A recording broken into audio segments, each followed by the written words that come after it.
지금 삼성과 LG가 멀쩡한 실적에도 불구하고 수천 명의 직원을 내보내는 진짜 이유는 단순히 경기가 안 좋아서가 아닙니다. 그들은 우리가 보지 못하는 거대한 쓰나미가 오는 시간을 정확히 계산하고 있습니다. 많은 전문가가 2026년을 대한민국 경제의 운명이 결정되는 해라고 부릅니다. 왜 하필 2026년일까요? 거기에는 아주 정교하게 설계된 공포의 타임라인이 숨겨져 있습니다. 먼저 우리 집 안방을 차지하고 있는 부채 이야기부터 시작해 보겠습니다. 2020년과 2021년 집값이 미친 듯이 치솟던 시절을 기억하실 겁니다. 그때 너나 할 것 없이 영혼을 끌어모아 집을 샀고 은행에서 가장 많이 팔린 상품은 5년 고정금리형 혼합대출이었습니다. 5년 동안은 2%대의 낮은 금리를 유지하다가 6년째부터 변동금리로 바뀌는 상품이죠. 자, 계산해 봅시다. 2021년에 대출받은 사람들의 5년 만기가 돌아오는 시점이 언제입니까? 바로 2026년입니다. 2026년이 되면 수많은 가게가 현재 시장 금리인 오미존 6%의 직격탄을 맞게 됩니다. 한 달에 100만 원 내던 이자가 하루아침에 200만 원, 250만 원으로 뛰는 페이먼트 쇼크가 중산층을 덮칠 것입니다. 소득은 그대로인데 주거 비용만 2배가 되는 상황. 이것이 바로 2026년 가계 부채 시한폭탄의 실체입니다. 그런데 더 무서운 건 기업들은 이미 이 폭풍을 예견하고 움직이기 시작했다는 사실입니다. 최근 아모레퍼시픽의 행보를 보십시오. 매출과 영업이익이 오히려 늘어났는데도 희망퇴직 카드를 꺼내들었습니다. 실적이 좋은데 왜 사람을 자를까요? 경영진은 지금 당장의 숫자가 아니라 3년, 5년 뒤의 미래를 보고 있기 때문입니다. 흑자일 때 구조조정을 해야 넉넉한 퇴직금을 줄 여력이 있고 법적 분쟁 리스크도 적습니다. 똑똑한 경영자들은 날씨가 좋을 때 칼을 뽑습니다. 이러한 선제적 구조조정의 바람은 업종을 가리지 않습니다. 2025년 하반기 기준 우리나라 20대 그룹 계열사 중 최소 8곳 이상이 이미 희망퇴직을 시행했거나 진행 중입니다. SK, LG, 포스코, 롯데, 한화, 신세계, 카카오. 이름만 들어도 쟁쟁한 기업들이 모두 포함되어 있습니다. 특히 이마트는 창사 31년 만에 처음으로 전사적 희망퇴직을 단행했습니다. 유통업계의 절대 강자였던 그들이 쿠팡에 1위 자리를 내주며 겪은 위기감은 생존 그 자체였습니다.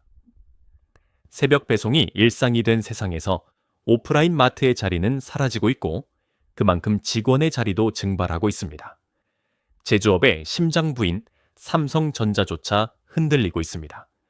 외신에 따르면 삼성전자는 연말까지 글로벌 자회사 인력을 최대 30%까지 감축하라는 지시를 내렸다고 합니다.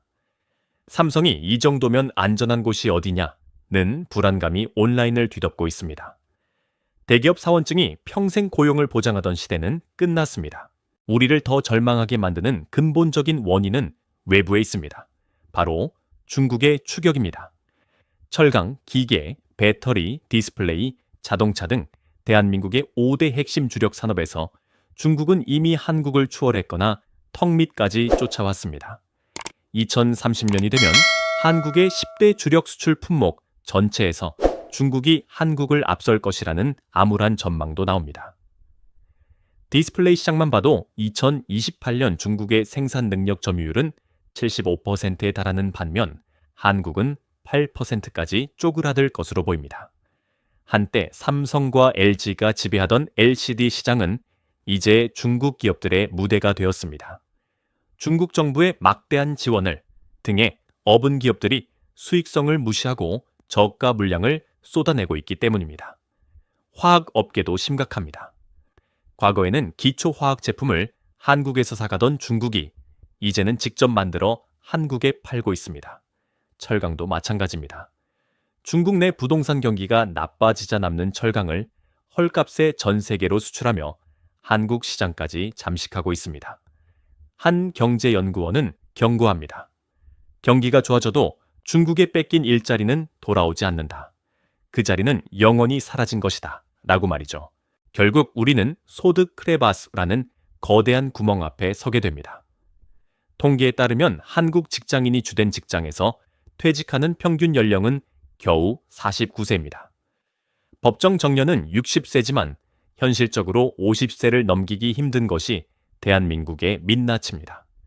국민연금을 받기 시작하는 65세까지 무려 15년 이상의 공백이 생깁니다. 49세는 자녀 대학교 등록금, 주택담보대출 상환, 부모님 병원비가 한꺼번에 겹치는 인생 최대 지출기입니다. 가장 돈이 많이 필요한 순간에 소득이 끊기는 이 상황을 사람들은 데드크로스라고 부릅니다. 직장을 나온 뒤의 현실은 더 춥습니다. 대기업 부장 출신이라고 해서 재취업 시장이 방해줄 거라는 건 착각입니다. 결국 많은 은퇴자가 퇴직금을 쏟아부어 치킨집을 엽니다. 하지만 통계청 자료에 따르면 자영업 시작 후 5년 생존율은 39.6%에 불과합니다. 치킨집은 더 심각해서 10곳 중 6곳 이상이 5년 안에 문을 닫습니다. 게다가 치킨집의 월 평균 영업이익은 142만 원 수준으로 최저임금에도 못 미칩니다. 퇴직금을 다 날리고 빚만 남는 구조인 셈입니다. 2025년 한 해에만 폐업 신고를 한 사업자가 100만 명을 넘어섰습니다. 이것이 우리가 마주한 2026년의 첫 번째 얼굴입니다. 하지만 이상한 점이 하나 있습니다. 이렇게 모두가 힘들다고 아우성인데 한쪽에서는 부자들의 숫자가 역대 최고치를 경신하고 있습니다. 2025 한국 부자 보고서에 따르면 금융자산 10억 원 이상을 보유한 부자는 4,000점 명에 달합니다. 전주시나 포항시 인구 전체가 부자인 셈이죠. 이들은 지금 우리가 모르는 어떤 문을 열고 있을까요? 부자들은 이미 성공 방정식 자체를 바꾸고 있습니다. 수십 년간 한국 사회를 지배했던 부동산 불패 신화를 가장 먼저 버리고 있습니다. 보고서에 따르면 부자들의 자산 구성 중 부동산 비중은 과거 70%대에서 현재 54%까지 하락했습니다. 강력한 세금 규제와 부동산 PF 부실이라는 시한폭탄의 똑딱거리는 소리를 그들이 먼저 들었기 때문입니다. 건설사가 돈을 빌려 아파트를 짓는 PF 대출은 금리 인상과 미분양 사태로 인해 언제 터질지 모르는 거대한 지뢰밭이 되었습니다. 이 지뢰가 터지면 건설사뿐만 아니라 돈을 빌려준 금융사까지 연쇄 붕괴할 수 있다는 사실을 부자들은 알고 있습니다. 그래서 그 똑똑한 돈들은 주식과 금융자산이라는 거대한 바다로 이동하고 있습니다. 부자들이 꼽은 가장 유망한 투자처 1위는 부동산도, 금도, 가상자산도 아닌 바로 주식이었습니다. 이제 아파트 등기부 등본에 이름을 올리는 것보다 엔비디아나 삼성전자의 주주 명부에 이름을 올리는 것이 더 현명하다고 판단한 것입니다. 특히 2026년 글로벌 금융시장은 역사상 가장 거대하고 위험한 두 개의 파도가 충돌하는 지점이 될 것입니다. 한쪽에서는 미국 연준이 금리 인하 카드를 만지작거리며 유동성 잔치를 준비하고 있고 다른 한쪽에서는 지난 30년간 글로벌 시장에 돈줄 역할을 했던 일본이 금리 인상이라는 칼을 뽑아들었습니다. 일본의 제로금리를 이용해 전 세계 자산에 투자했던 엔캐리 트레이드, 자금 500조 원이 한꺼번에 일본으로 빨려 들어가는 그레이트 리와인드 현상이 2026년에 본격화될 수 있습니다. 미국이 돈을 풀어도 일본이 진공청소기처럼 그 돈을 빨아들이는 모순적인 상황. 이것이 2026년 글로벌 경제가 맞이할 첫 번째 충돌 지점입니다. 이 거시적인 혼란 속에서 판을 뒤흔들 수 있는 또 다른 조커는 중국입니다. 최근 중국 경제가 내수 침체로 얼어붙었지만 중국의 공장들은 멈추지 않습니다. 고용을 유지해야 체제가 안정되기 때문이죠. 결국 갈 곳 없는 엄청난 물량은 알리, 테무와 같은 플랫폼을 타고 전 세계에 초저가로 뿌려집니다. 이를 디플레이션 수출이라고 부릅니다. 미국 입장에서는 싼 물건이 들어오니 물가가 잡혀 금리를 내릴 명분이 생기지만 일본에는 재앙입니다. 물가를 올려 금리를 정상화하려던 일본의 계획에 찬물을 끼얹기 때문입니다. 결국 중국은 미국의 금리 인하를 돕고 일본의 금리 인상을 방해하며 2026년의 시나리오를 더욱 안개 속으로 밀어넣고 있습니다. 하지만 이런 혼돈 속에서도 기술 시장은 그 어느 때보다 뜨겁게 타오를 것입니다. 2026년은 AI 기술이 단순한 기대를 넘어 실체가 되는 해입니다. 물론 2000년대 닷컴 버블과 같다는 경고도 많습니다. 하지만 그때와 지금의 결정적인 차이는 엔비디아, 마이크로소프트, 구글 같은 기업들이 실제로 어마어마한 돈을 벌어들이고 있다는 사실입니다. 2026년 기술 전쟁의 핵심은 세 가지입니다. 첫째, 엔비디아 독주 체제에 구글과 애플이 자체 칩으로 도전장을 내밀며 시장이 다각화될 것입니다. 둘째, AI가 모니터를 벗어나 물리적인 형태를 갖추는 물리적 AI의 등장입니다. 보스턴 다이내믹스의 로봇, 테슬라의 옵티머스, 그리고 완전 자율주행차가 거리로 쏟아져 나올 것입니다. 이는 반도체를 넘어 로봇 부품, 전력 설비까지 아우르는 거대한 슈퍼사이클을 의미합니다. 셋째, 가장 중요한 에너지 문제입니다. AI 데이터 센터는 전기를 먹는 괴물입니다. 향후 AI 데이터 센터가 전 세계에서 소비하는 전력량이 일본이나 독일 전체 소비량을 넘어설 것이라는 예측도 있습니다. 전력망이 견디지 못하는 사상 초유의 블랙아웃 위기가 올 수도 있습니다. 그래서 부자들은 지금 엔비디아만 보는 것이 아니라 그 전력을 안정적으로 공급하고 열을 식혀줄 보이지 않는 인프라에 주목하고 있습니다. 에너지 저장 장치, ESS, 변압기, 냉각 시스템, 전력 반도체가 바로 21세기 골드러시의 진짜 곡괭이와 삽이 될 것입니다. 1850년대 미국 골드러시 때 진짜 돈을 번 사람은 금을 캔 광부가 아니라 그들에게 청바지와 곡괭이를 판 상인이었다는 사실을 잊지 마십시오. 그렇다면 정보의 비대칭성 속에서 평범한 개인이 어떻게 이 복잡한 흐름을 읽고 보석을 골라낼 수 있을까요? 답은 바로 자신의 전문성에 투자하는 것입니다. 여러분이 IT 개발자라면 어떤 클라우드 기술이 현장에서 뜨고 있는지 월스트리트 분석가보다 먼저 알 수 있습니다. 제약 영업사원이라면 어떤 신약이 의사들에게 폭발적인 반응을 얻고 있는지 가장 먼저 듣게 됩니다. 전문 지식을 바탕으로 얻은 통찰력을 투자에 적용하는 것. 이것이 기관 투자자를 이길 수 있는 개인 투자자의 유일한 무기입니다. 이제 생존을 위한 현실적인 로드맵을 그려봅시다. 부자가 되기 위한 핵심 경로는 결국 사업과 투자입니다. 하지만 무턱대고 직장을 그만두라는 뜻이 아닙니다. 우리에게는 5억 원이라는 구체적인 시드머니 목표가 필요합니다. 왜 5억 원일까요?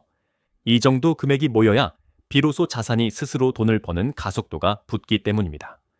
현실적인 계산기를 두드려 봅시다. 한 달에 100만 원씩 저축해서 연 8% 수익률의 상품에 투자한다고 가정하면 5억 원을 모으는데 무려 78년 6개월이 걸립니다. 30세에 시작하면 50세가 다 되어서야 목표에 도달하죠. 너무 깁니다. 여기서 우리는 가속 페달을 밟아야 합니다. 직장 월급 외에 블로그, 유튜브, 전자책, 주말 부업 등을 통해 월 100만 원의 추가 수익을 만들어낸다고 가정해 봅시다. 투자 금액이 월 200만 원으로 늘어나면 기간은 13년으로 줄어듭니다. 만약 부업이 자리를 잡아 월 300만 원을 투자할 수 있다면 기간은 9년 9개월로 단축됩니다. 18년 걸릴 일이 9년으로 줄어드는 기적. 이것이 바로 추가 소득이 만드는 복리의 마법입니다.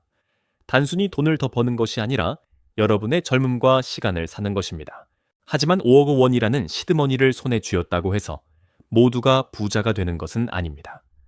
마지막으로 가장 중요한 퍼즐 조각은 돈을 담는 그릇, 즉 부자의 철학과 태도입니다.